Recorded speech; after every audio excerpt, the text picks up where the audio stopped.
नमस्कार, मैं हरिओम पांडे एक बार फिर हाजिर हूं अपने नए वीडियो के साथ। लास्ट वीडियो में हमने पढ़ा फंक्शन और कीवर्ड के बारे में, थोड़ी सी चीजें जानी प्रिंट फंक्शन के बारे में। आज उसी वीडियो को आगे बढ़ाते हुए हम देखेंगे और जानेंगे कि बेसिक कौन कौन से फंक्शन हमें जानने हैं अभी के लिए। आगे और भी फंक्शन जानेंगे, लेकिन आज ऐसे फंक्शन जिससे कोडिंग हम कर सके, आसानी से हो सके, और यह जानेंगे कि किस तरीके से प्रिंट फंक्शन को यूज करना है, किस तरीके से बाकी फंक्शंस को यूज करना है। तो आज का मेरा टॉपिक है फंक्शन में क्या, प्रिंट फंक्शन में और इनपुट फंक्शन में, और तीन और फंक्शन है, इंट और फ्लोट और स्ट्रिंग। तो आइए इसके बारे में जानते हैं कि कौन कौन से ऐसे फंक्शन हैं जिनको और किस लिए यूज करना है। तो देखिए, सबसे पहला फंक्शन है हमारे पास प्रिंट फंक्शन। मैंने लास्ट वीडियो में बताया हुआ है और कई वीडियो में बताया हुआ है कि कोई भी प्रोग्रामिंग लैंग्वेज हो, अगर कोई वर्ड लिखा है उसके बाद ये अगर इस तरह का ब्रैकेट लगा है तो उसे फंक्शन बोलते हैं, और फंक्शन को मेथड कहते हैं। मतलब किसी काम करने का कोई तरीका, जो भी तरीका है उसे फंक्शन कहेंगे। कोडिंग के अंदर फंक्शन बोलते हैं, हम लोग तरीका बोलते हैं, बाकी जगह मेथड बोलते हैं, कुछ जगह पे मेथड बोलते हैं। देखिए, और मैंने ये भी बताया हुआ है कि शॉर्टकट में ये समझ लीजिए कि ये एक चीज होता है, क्या है, ये पैरामीटर होता है, इसके अंदर रखी गई वैल्यू पैरामीटराइज वैल्यू कहते हैं। नाउ प्रिंट फंक्शन के बाद हमें जानना क्या है, किसके बारे में, इनपुट फंक्शन के बारे में। उसके बाद हमें किसके बारे में जानना है, उसके बाद हमें जानना है इंट फंक्शन के बारे में, फ्लोट के बारे में, और str। एक और फंक्शन होता है इवॉल्व करके, इवॉल्व फंक्शन। तो ये कुछ बेसिक फंक्शंस के बारे में जानेंगे आज हम कि ये किस लिए हैं, क्या काम करते हैं पाइथन के अंदर। अगर और इस पे एक प्रोग्राम करके भी देखेंगे, कोशिश करेंगे कि अगर एक प्रोग्राम इसके अंदर कवर हो जाए तो वो प्रोग्राम करके भी देखा जाएगा। तो फिलहाल बात करते हैं प्रिंट फंक्शन के बारे में। देखिए, प्रिंट फंक्शन क्या करता है। प्रिंट फंक्शन में हम देखिए, पहली चीज तो हम प्रिंट कोई भी फंक्शन लिखेंगे वो स्मॉल में लिखेंगे, पूरा स्मॉल में होगा। कोई भी फंक्शन पाइथन में वो सब स्मॉल में, क्योंकि Python case sensitive programming language है। तो ये समझिए। तो प्रिंट फंक्शन के अंदर, प्रिंट फंक्शन बेसिकली हमको क्या करके देता है, ये हमें आउटपुट निकाल के देता है किसी भी चीज का। देखिए, मैंने यहाँ हैश लगाया, इसका मतलब आगे हम कोडिंग में पढ़ेंगे, आगे में पढ़ेंगे। एक कमेंट का टॉपिक है, ये इसके बाद ही आने वाला है, इस वीडियो के बाद। प्रिंट फंक्शन क्या करता है, प्रिंट फंक्शन इसके अंदर हम जो कुछ लिखेंगे as a output, as a display हमें प्रिंट करके देता। नाम से ही जैसे स्क्रीन पे हमको वो डिस्प्ले करके दे देता है, अगर कोई भी चीज है। अब यहाँ पे ये भी चीज है कि क्या हम इसमें किस तरीके से लिखेंगे। तो कुछ चीजों को समझिए, जैसे कि मान लीजिए हमने ये प्रिंट फंक्शन यूज किया हुआ है। इस प्रिंट फंक्शन में के ऊपर मैंने पहले ही से ऑलरेडी एक कोई वेरिएबल बनाया है ए नाम का, और उसमें मैंने लिखा है हाय, और ये हाय इसके अंदर है। मैंने आपको डेटा टाइप वाले में बताया हुआ है, कोई भी डेटा टाइप अगर है तो वो डेटा टाइप में अगर कोई वैल्यू इस तरह से लिखी हुई है, उसके ऊपर इन्वर्टेड कॉमा, तो ये स्ट्रिंग कहलाएगा, याद रखिएगा, ठीक है। तो यहां पे जो मेरा प्रिंट फंक्शन है, वो प्रिंट फंक्शन हमको आउटपुट देगा। अगर हम इसमें इस तरह से लिखते हैं वैल्यू ऑफ ए, कुछ देखिए, हम इस तरह का लिखे, यहां एक स्पेस दिए, यहां पे एक ब्रैकेट लगाए और यहां एक ब्रैकेट लगाए, और ये प्रिंट कर दिए। और जब ये कोड हम रन कराएंगे तो इस कोड को रन कराने के बाद आउटपुट मेरा क्या आएगा, आउटपुट आएगा वैल्यू ऑफ ए, ये मेरा आउटपुट है। लेकिन यही मैं इस तरह से कुछ लिख दूं, वैल्यू ऑफ ए के बाद यहां मैंने कॉमा लगाया और यहां लिख दिया ए। ध्यान दीजिएगा, यहां से लेके और यहां तक की पूरी वैल्यू इन्वर्टेड कॉमा में है। जो वैल्यू प्रिंट के अंदर इन्वर्टेड कॉमा में होगी वो एज इट इज प्रिंट हो जाएगी। और जो वैल्यू इन्वर्टेड कॉमा में नहीं होगी, जैसे कि ये जो मेरा ए बना हुआ है, ये जो मेरा ए है, जो वैल्यू इन्वर्टेड कॉमा में नहीं रहेगी उसके अंदर रखी हुई वैल्यू यानी कि जो ये हाई है वो प्रिंट हो जाएगा। तो अगर ये लाइन चलाएंगे, पूरी लाइन चलाएंगे, तो मेरा वैल्यू ऑफ ए उसके बाद प्रिंट होगा हाई। Got it? तो फिलहाल आपको लगभग समझ में आ रहा होगा कि क्या चीज है। और यहां देखिए, एक ये वैल्यू है पूरी यहां से लेके यहां तक, फिर हम कॉमा लगाए, उसके बाद यहां से लेके यहां तक एक वैल्यू है। मतलब इस प्रिंट के अंदर दो अलग अलग सेपरेटेड वैल्यू प्रिंट हो रही है, दो अलग अलग वैल्यू कॉमा से सेपरेट कर दिया गया है। तो अगर ये क्वेश्चन बनता है कि भैया इसके अंदर, मैंने लास्ट वीडियो में बोला है, कोई इसको बोलते हैं पैरामीटर और इसके अंदर की वैल्यू को बोलते हैं पैरामीटराइज्ड वैल्यू या आर्गुमेंट। तो अगर कोई पूछे कि भाई कितना आर्गुमेंट दिया गया है, एक पहला आर्गुमेंट ये है, दूसरा आर्गुमेंट ये, यानी टोटल दो आर्गुमेंट है। लेकिन अगर बोल दे कितनी पैरामीटराइज्ड वैल्यू है, तब भी दो पैरामीटराइज्ड वैल्यू है। प्रिंट के अंदर हम कितने भी पैरामीटराइज्ड वैल्यू दे सकते हैं कॉमा सेपरेटेड करके, लेकिन आपके पास जगह होना चाहिए लिखने का स्क्रीन में से आगे जहां तक आप जा सकते हैं। तो बेसिकली प्रिंट एक और बहुत बेहतरीन फीचर है कि जब हम प्रिंट फंक्शन लिखते हैं, जब भी हम ये प्रिंट फंक्शन लिखते हैं, तो जो भी वैल्यू हमारी प्रिंट होगी, मतलब ये हमारी वैल्यू प्रिंट हुई है एक लाइन में, और फिर मेरा कर्सर यहां ब्लिंक कर रहा था, जैसे ये प्रिंट हुआ पूरी वैल्यू जो इसके अंदर लिखा है जितना, वो सब प्रिंट हुआ, तुरंत ये कर्सर लाइन चेंज करके यहां आ जाएगा। मतलब मेरा कर्सर यहां ब्लिंक करेगा, हमको दिखेगा नहीं, लेकिन ऐसा होगा। मतलब प्रिंट फंक्शन वैल्यू को प्रिंट करता है और एक लाइन चेंज कर देता है। ये प्रिंट फंक्शन का पाइथन के अंदर फीचर है। तो चलिए एक बार इसको प्रैक्टिकली करके भी देख लेते हैं, या रुक जाते हैं। लास्ट वीडियो में इसको प्रैक्टिकल करके देखे थे। कुछ और भी फंक्शंस के बारे में जल्दी से बात कर लेते हैं, तो एक साथ सारे फंक्शन को प्रिंट करके और एग्जीक्यूट करके हम लोग देखा जाएगा। तो चलिए बात कर लेते हैं थोड़ा सा इनपुट फंक्शन के बारे में। प्रिंट फंक्शन समझ लिए, स्क्रीन आप देख लीजिएगा। आपको अगर नहीं समझ में आया होगा तो एक बार स्क्रीन का स्क्रीनशॉट लीजिएगा और उस हिसाब से देख लीजिएगा। अभी हम कोडिंग भी करके आपको इसमें दिखाएंगे। देखिए, बात करते हैं इनपुट फंक्शन के बारे में। ठीक है, देखिए इनपुट फंक्शन क्या करता है। इनपुट फंक्शन का सिंपल काम क्या है, मेरा जो कीबोर्ड है और मैंने यहाँ कोई कोडिंग लिखी हुई है, कोई वैल्यू चाहते हैं जो हम कीबोर्ड से इंटर करें, वो इंटर हो जाए, वो करता कौन है, इनपुट फंक्शन करता है। कैसे, हमने मान लीजिए हमको कीबोर्ड से लिखना है 2.5 लिखें तो वो वेरिएबल में किसी जाके सेव हो जाए। इस काम को करने के लिए हमको इनपुट फंक्शन की यूज करना पड़ेगा। ये दो एग्जांपल लिख के दिखाता हूं। मान लीजिए हमने a = 1 लिखा और यहां लिखा b = 2, ये 1 है, ये 2, और यहां लिखा c = a + b, और मैंने इसको प्रिंट कर दिया। ये मेरा छोटा सा प्रोग्राम प्रिंट कर दिया c को। जब ये हम प्रोग्राम एग्जीक्यूट कराएंगे, और जिंदगी में जितनी बार भी एग्जीक्यूट कराएंगे उतनी बार मेरा आंसर सिर्फ और सिर्फ 3 आएगा, या जो भी कैलकुलेशन होगी सिर्फ वही आएगी, क्योंकि a की वैल्यू यहां पर फिक्स है। a की वैल्यू 1 से ज्यादा चेंज नहीं होगी, b की वैल्यू 2 के बाद अलावा चेंज नहीं होगी। अब हम चाहते हैं कि इस 1 की जगह हम जो कीबोर्ड से नंबर डाले वो आ जाए, इस 2 की जगह जो कीबोर्ड से नंबर डाले वो आ जाए। तो इस चीज को करने के लिए हमको यूज करना पड़ेगा इस फंक्शन का।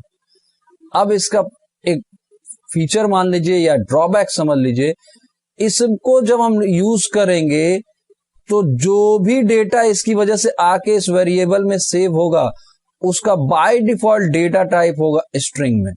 भले हम इंटीजर इंटर करें या फिर हम फ्लोट इंटीजर करें, हमेशा आके स्टोर होगा स्ट्रिंग में ही। तो वो भी देख लेते हैं कैसे। उसका भी सोल्यूशन भी निकालेंगे और उसके बारे में भी जानेंगे कि भैया वो कैसे करना। तो हम यहाँ एक छोटा सा कोड लिख देते हैं आपको समझने के लिए कि इसी प्रोग्राम को कीबोर्ड से इनपुट लेने के लिए क्या करेंगे, वेरिएबल बना ए, आगे लिखा इनपुट, और इस इनपुट में मैंने ब्रैकेट लगाया। अब देखो भाई एक और चीज यहां समझ लीजिए, यहां पे हम एक मैसेज पास करते हैं, उस मैसेज को बोलते हैं प्रॉम्प्ट। नहीं समझ में आ रहा तो सिंपली एक समझ लीजिए कि एक ऐसा मैसेज आएगा जो आपको इन्फॉर्म करेगा कि भैया अब आप ये काम करिए, वो आप काम करेंगे कीबोर्ड से, मतलब आप कहेगा कि ये वैल्यू इंटर करिए तो वो वैल्यू इंटर करेंगे, उस तरह की वो वैल्यू आ जाएगी। तो जो वो मैसेज प्रिंट करके आएगा वो यहाँ लिखना होता है। ये ऑप्शनल होता है, आप लिखना चाहे तो लिखिए, नहीं लिखना चाहे मत लिखिए। आप चाहते हैं कुछ नहीं लिखना, ब्रैकेट बंद करिए, लेकिन अगर लिखना चाहते हैं तो करेंगे, ये होता है ऑप्शनल। ठीक है, ऑप्शनल होता है क्या, इसको बोलते हैं प्रॉम्प्ट, PROMPTS, प्रॉम्प्ट्स। ठीक है, तो ये चीज बोलते हैं। अब यहां देखिए प्रिंट इनपुट फंक्शन में मैंने क्या किया, इनपुट फंक्शन में ब्रैकेट लगा दिया, रन करेगा। एक हम बिना ब्रैकेट का, एक बिना मैसेज कर दिखाते हैं और एक मैसेज करके दिखा देते हैं, दोनों तरह का एग्जांपल आपको इसमें। एक वेरिएबल और बनाया, लिखा इनपुट, इनपुट में मैंने क्या किया, यहां एक मैसेज पास कर दिया कि भैया इंटर वैल्यू। ठीक है, इंटर वैल्यू मैंने दिया, याद रखिए 2 बार इन्वर्टेड कॉमा लगाए तो 2 बार क्लोज करेंगे, 1 बार लगाएं तो 1 बार क्लोज करेंगे, दोनों लगा सकते हैं, 3 बार भी लगा सकते हैं। उसका भी आगे हम तरीका बताएंगे क्यों लग रहा है, किस लिए लग रहा है। ब्रैकेट बंद कर दिए, यहां पे हमने क्या कर दिया, C equals to A plus B print कर दिया C। अब मान लीजिए मैंने कीबोर्ड से दबा दिया यहां 2, कीबोर्ड से यहां पे भी दबा दिया 2, आउटपुट क्या आएगा, गेस करिए, कमेंट में लिखिए आउटपुट क्या आएगा। चलिए मैं बताता हूं, इसका आउटपुट आएगा 22। हम 2 और 2 को जोड़ रहे हैं तो आंसर आना चाहिए 4, लेकिन यहां आया 22।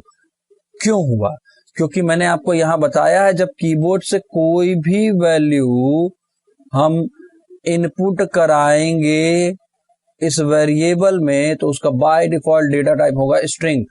अगर हम a प्लस a को जोड़ेंगे तो आंसर आएगा a, मतलब 2 बार a। तो उसी तरीके से 2 प्लस 2 किए तो 2 आया। इस फीचर को बोलते हैं, इस कॉन्सेप्ट को बोलते हैं, इस तरीके को बोलते हैं कॉनकैटिनेशन। कॉनकैटिनेशन हुआ है मतलब 2 स्ट्रिंग वैल्यू को आपस में जोड़ करके नहीं दिखाया गया, 2 स्ट्रिंग वैल्यू को आपस में ज्वाइन करके दिखाया गया है, इस चीज को बोलते हैं कॉनकैटिनेशन। अब देखिए इस प्रॉब्लम का सॉल्यूशन क्या है। इस प्रॉब्लम का सॉल्यूशन यही ऊपर जो मैंने आपको ये जो मैंने इनपुट, फ्लोट, स्ट्रिंग, इवॉल्व, ये जो फंक्शन बताया था वो है। तो आपको वो भी करके दिखा देता हूं, आपको बहुत सारे समझ में आ जाएंगे। करना कुछ नहीं है, अब इसी कोड को हम थोड़ा एक बार अलग से आगे अपडेट कर देते हैं। इसी कोड को थोड़ा और अपडेट करके हम आपको लिख के दिखा देते हैं। क्या करना है भाई, a इक्वल्स टू इंट और उसके अंदर इनपुट और उसके अंदर ये चीज हम कर दिए।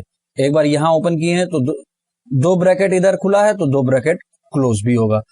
अब देखो भाई इंट फंक्शन क्या करता है, इंट फंक्शन के अंदर कोई वैल्यू रख देंगे जो नंबर टाइप का है लेकिन है वो स्ट्रिंग में या वो फ्लोट में, तो उसको इंटीजर में कन्वर्ट कर देगा। अब कोई नंबर मान लो लिखा है 2, ये इंटीजर है, लेकिन अगर वो इस तरह से हो गया तो वो हो गया स्ट्रिंग, क्योंकि उसके ऊपर इन्वर्टेड कॉमा लग गया। डेटा टाइप वाला वीडियो देख लीजिए। अब उसमें क्या है कि अगर ये नंबर हम यहां ले आके इसमें रख देते हैं तब यहां से होके जब निकलेगा तो ये कन्वर्ट हो चुका रहेगा इंटीजर में। अगर मान लीजिए कोई नंबर है 2.0, इसको हम यहां ले आके रखते हैं तो ये कन्वर्ट होके निकलेगा 2, समझ रहे हैं। उसी तरीके से फ्लोट वाला क्या करेगा, अगर उसके अंदर फ्लोट के अंदर हम लिख दिए 2 तो वो कन्वर्ट करके देगा 2.0। समझ रहे हैं? उसी तरीके से अगर हमने एसटीआर फंक्शन के अंदर लिखा 2.0 तो आंसर आएगा 2.0, वो भी स्ट्रिंग के अंदर। समझ रहे हैं? तो ये फंक्शन कन्वर्ट करने के लिए है कि किसी भी चीज को कन्वर्ट कर दे।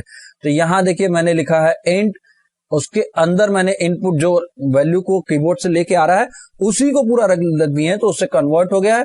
मतलब ये कन्वर्ट करके लाया, यहां वैल्यू आ रही है, अगर मैंने 2 प्रेस किया तो 2 प्रेस होगा, एज ए स्ट्रिंग आएगा, लेकिन इंट फंक्शन उसको कन्वर्ट करके इंटीजर में वैल्यू, ए की वैल्यू इंटीजर होगी, यानी ए का जो डेटा टाइप है वो स्ट्रिंग में नहीं इंटीजर में होगा। तो सेम हम बी में भी कर लेते हैं, और बी में हम फ्लोट लिख देते हैं, फ्लोट, और इसमें भी हम इनपुट ले देते हैं, इनपुट हम इसमें भी ले लिए और ब्रैकेट लगाए, बंद किए, प्रिंट की सॉरी यहां पे मैंने ए प्लस बी कर दिया और प्रिंट में मैंने सी प्रिंट कर दिया। अब आंसर आएगा, अगर मैंने यहाँ पे 2 प्रेस किया, यहाँ 2 प्रेस किया, आंसर आएगा 4.0, क्योंकि ये वाला फ्लोट में हुआ था कन्वर्ट। ठीक है, कुछ समझ में आ रहा है ये बात? एक और छोटी सी चीज समझ लीजिए, ये जो मैंने आपको तीनों फंक्शन बताया कि भैया ये है इंट फंक्शन, ये है फ्लोट, और ये मान लीजिए स्ट्रिंग। देखिए थोड़ा सा तिरछा जा रहा है लेकिन काम चला ले, ये स्ट्रिंग फंक्शन। अब इन सब का सब्स्टिट्यूट क्या है? इन सब का सब्स्टिट्यूट कौन सा है?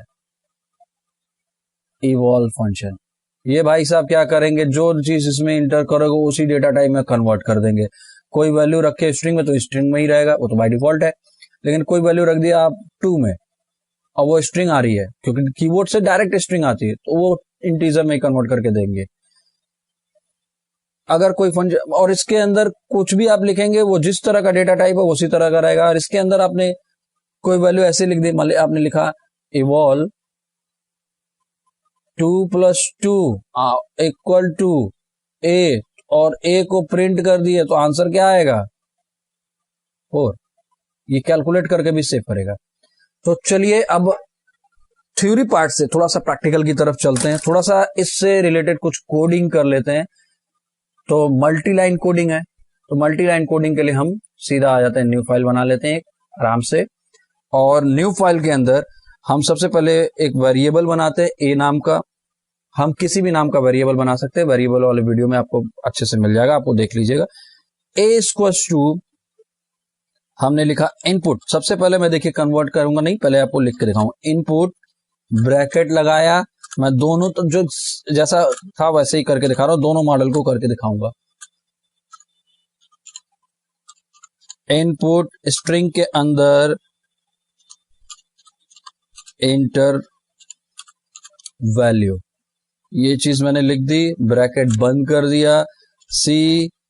अब इसके अंदर मैंने क्या किया, equals to A plus B print कर दो। प्रिंट किए, क्या प्रिंट करना, सी प्रिंट कर दिया। ठीक है, चलिए हम एक और प्रिंट फंक्शन के प्रॉपर्टी भी दिखा देते, जैसे क्या लिख दें यहां पे, वैल्यू ऑफ सी, कुछ ऐसा लिख दिया, कॉमा लगा दिया। सारे एग्जांपल आपको मैंने इसी में इंक्लूड कर दिए हैं। इसको जरा एक बार रन करा के देखते हैं, इसको एक बार रन करा लेते हैं, देख लेते हैं भाई क्या है। तो इसको पहले रन कराने के लिए सेव करना पड़ेगा। ये कैसे काम करता है मैंने थोड़ा बहुत इसका फीचर बता दिया है पहले वीडियो में, आप उसको देख लीजिएगा। रन कराएंगे, डेमो लिख देते हैं, कुछ ऐसा कुछ करके डेमो डेस्कटॉप पे सेव कर देते हैं। देखिए अभी कोई मैसेज, यहां ध्यान दे, जहां कर्सर ब्लिंक कर रहा है यहां कोई मैसेज नहीं लिख के आया है। मैं कोई सिंपली एक नंबर लिख के दिखा देता हूं, और क्यों नहीं आया वो अभी आगे बताता हूं। 2 लिख दिया, अब इंटर प्रेस किया, अब लिख के आया। पहले वाले इनपुट में कोई मैसेज नहीं था तो कुछ नहीं प्रिंट हुआ, दूसरे वाले इनपुट में मैंने लिखा हुआ था इंटर वैल्यू, तो इंटर वैल्यू लिख के आया है। अब फिर से मैंने यहाँ 2 प्रेस कर दिया, अब हम जैसे इंटर बटन पे प्रेस करेंगे मेरा कैलकुलेट होकर आंसर आ जाएगा, और आंसर होगा 22। 2 + 2 नहीं, 22, 4 नहीं आएगा, 2 आएगा। देखिए वैल्यू ऑफ सी 2। अब यहां पे मैं आपको इसका प्रोग्राम भी खोल के दिखा देता हूं बराबर में। पहला वाला जब लाइन चला है तो वहां कोई मैसेज प्रिंट करके नहीं आया है, ठीक है। पहली लाइन चली तो कोई मैसेज प्रिंट करके नहीं, तो डायरेक्ट मैंने वैल्यू एंटर की और वो वैल्यू जब इनपुट होके ए में आके स्टोर हो गई। फिर दूसरी लाइन जब चली है तो ये वाला मैसेज प्रिंट हुआ है यहां पे और मैंने वैल्यू एंटर की है।